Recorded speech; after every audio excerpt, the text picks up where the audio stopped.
ఒక విషయం షేర్ చేద్దాం అనుకుంటున్నాను. నాలాగా మీరెవరూ మోసపోకండి అని. మీకు జరిగిందో లేదో నాకు తెలీదు గానీ, మరి ఇంత దారుణంగా మోసం చేస్తున్నారని ఇదే ఫస్ట్ టైమ్ చూస్తున్నా. మా రిలేటివ్స్‌లో మొన్నొకరికి సర్జరీ అయినుండే. బ్లడ్ కోసం మేము చాలా వెతికాము. సో, మేము మా ఫ్రెండ్స్‌కి చెప్పడం, వాళ్ళు వాళ్ళ ఫ్రెండ్స్‌కి చెప్పడం అట్లా ఫేస్‌బుక్‌లో పోస్ట్ చేశారు ఎవరో. సో, వాళ్ళు మా కాంటాక్ట్ నంబర్ ఇచ్చాము. మాకు కాల్ చేశారు. యాక్చువల్‌గా మాకు కావాల్సిన బ్లడ్ ఏ నెగెటివ్ అనమాట. సో, మా దగ్గరుంది. మేము 4 మెంబర్స్ ఉన్నాము, వస్తాము అని చెప్పారు. ఓకే అనుకున్నాము. యాక్చువల్‌గా వాళ్ళు నూజివీడు నుంచి వస్తాము అని చెప్పారు. అది కూడా నిజమో అబద్ధమో నాకు తెలీదు. నూజివీడు నుంచి విజయవాడకి నాకు తెలిసి 30 కిలోమీటర్స్ లోపే ఉంటది. మాకు పెట్రోల్‌కి డబ్బులు కావాలి, ఫుడ్‌కి కావాలి అని అడిగారు వాళ్ళు. చదువుకునే పిల్లల దగ్గర డబ్బులు ఉంటాయో ఉండవో అన్నట్టుగా ఒక 300, 400 ఏద్దాము అన్నట్టుగా అనుకున్నాము. సో, ఎంత కావాలి అనంటే ₹1000 కావాలి అని అడిగారు. ఆ 1000 దేనికి అనంటే మాకు ఫుడ్‌కి అండ్ ఇది కావాలంటే, సరే బ్లడ్ ఇచ్చినప్పుడు ఫుడ్ తినాలి కదా! మళ్ళీ వాళ్ళు కూడా నీరసపడిపోతారని ఓకే అని ₹1000 ఇచ్చాము.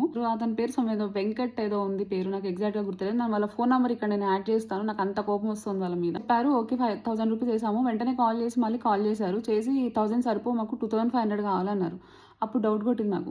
సో, మా హస్బెండ్ అన్నారు, "మీరు ఫస్ట్ ఇక్కడికి రండి. వచ్చినాకనే మేము డబ్బులిస్తాము. ఆల్రెడీ మేము ఇచ్చిన అమౌంట్‌లో మీకు నలుగురు మంచిగా తినొచ్చు. అక్కడి నుంచి ఇక్కడికి రావచ్చు మీరు" అని చెప్పారు. "సరే సార్ వస్తున్నాము. మేము ఇంక హాఫ్ అన్ అవర్ ఆగి ఫోన్ చేసాం మేము. వచ్చేసాము. ఇక్కడ విజయవాడలో భోజనం చేస్తాము. తినేసి వస్తాము" అని చెప్పారు. సరే అన్నాం.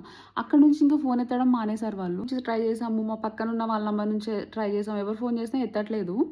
అప్పుడు అనిపించింది ఫ్రాడ్ అని. ఒక మనిషి ప్రాణంతో కూడా ఇట్లా చెలగాటం ఆడతారన్న విషయం నాకు చాలా దారుణంగా అనిపించింది. దేవుడు వాళ్ళని ఎట్లా శిక్షిస్తాడో గానీ, ఇంత గలీజా మరి ఇంత మోసానికి పాల్పడుతున్నారు. పిల్లలు స్టూడెంట్స్ అని చెప్పారు వాళ్ళు. నిజంగా నమ్మా నేనైతే. నిజంగా చెప్తున్నా. అఫ్‌కోర్స్ మీరు అనుకుని ఉండొచ్చు.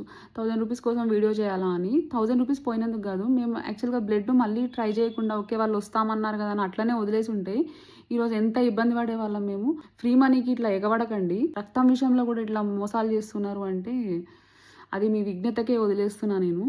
సో, వీలైతే ఎవరికైనా సహాయం చేయండి. లేకపోతే సైలెంట్‌గా ఉండండి. అంతేగాని ఇట్లా మోసాలు మాత్రం చేయకండి. స్టూడెంట్ అంటే కూడా నమ్మడానికి కారణం ఏంటంటే వాళ్ళ బంధుండే. సో, మేబీ కాలేజెస్ ఏమైనా హాస్టల్స్‌లో ఉన్నారేమో. అంటే కాలేజ్ లేదు కదా ఇవాళ.